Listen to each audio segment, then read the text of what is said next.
We've been working with Brown Trading for 8 years. They're one of the largest importers of caviar in the country, and we're so lucky to have them right across the street. Caviar used to be kind of like this only for rich people type thing, and I mean, it's really not. There's so many caviars, I mean, there's every price range. I'm really proud to be a part of Brown Trading because our desire is to help expose more and more people. It's good for you, it's now sustainable, and I think it's just awesome.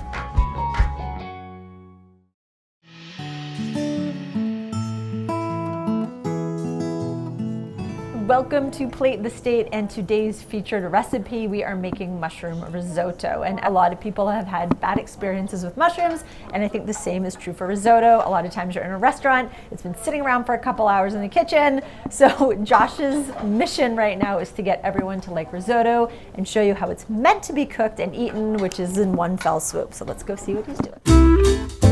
All right, Josh, make us love risotto. All right. Did you want those? Yeah, so I just wanted to explain, so all this dried medley of mushrooms, some of them we dried ourselves and we got some other ones from the market. They're great to utilize in a stock. So in this stock right here, I have mushroom stems, I have herb stems, a little bit of onions, some garlic in there, and then we put some of these dried mushrooms. It gives that umami flavor, really intense flavor, but still staying vegetarian. So we're talking about risotto right now. So in here, I have a little bit of onions and some garlic.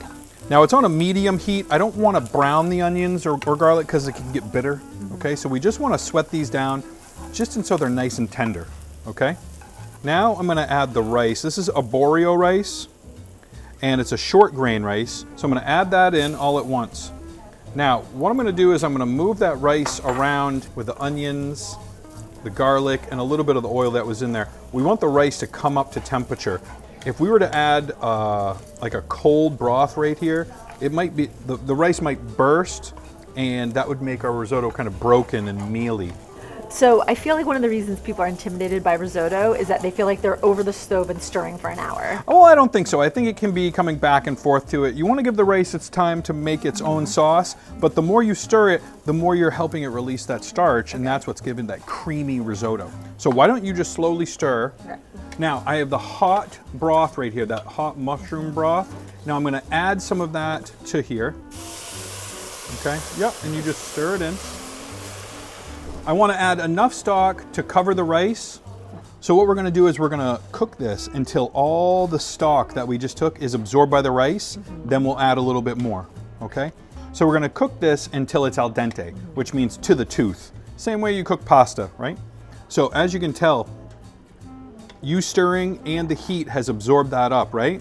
But the rice isn't cooked yet. So we're going to add a little bit more. And we're going to continue this process until we get the nice bite tenderness of that rice.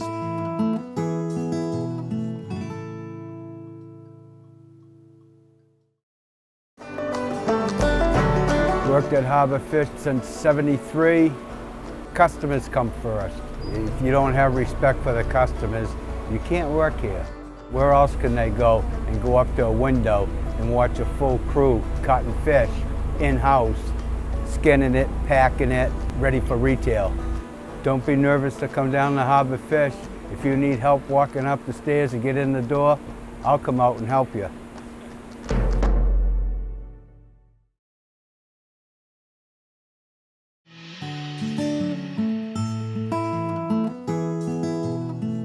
All right, we've been stirring for a while now. Yeah, it's starting to... You're right, it's getting perfect.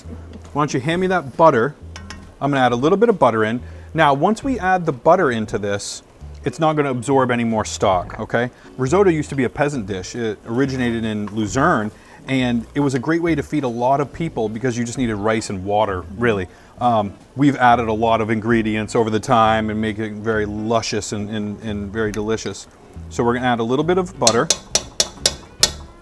Okay. So go ahead and stir that in. And remember that all of our recipes and the step-by-step directions are all on platethestate.com. All right, hand me the Parmesan. Okay.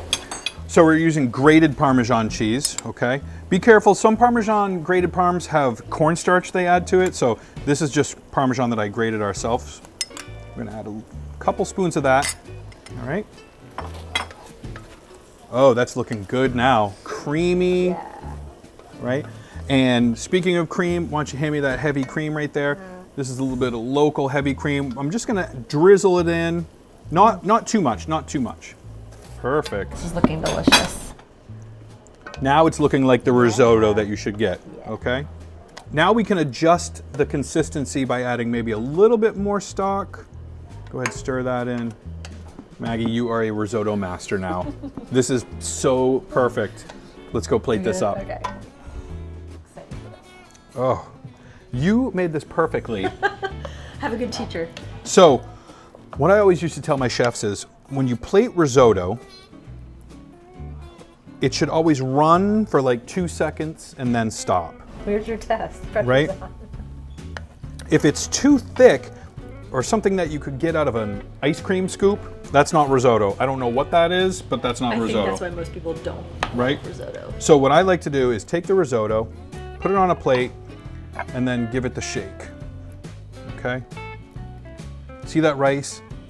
You can see each little grain of rice. We're gonna set that down right here. Now I have some mushrooms that we just sauteed up, a bunch of those different mushrooms. We're gonna plate those up on here. This looks like a beautiful winter filling treat. Yes.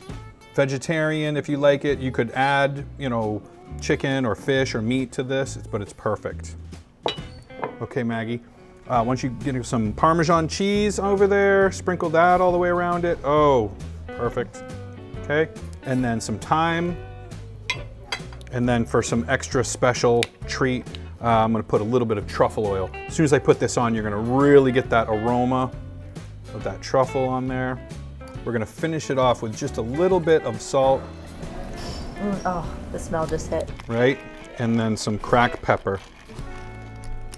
This is one of my most favorite recipes, and I'm so glad we got to show everybody. I know, and if you make this, feel free to share it with us on Instagram and Facebook at Plate the State. Now we're gonna go ahead and dig into this.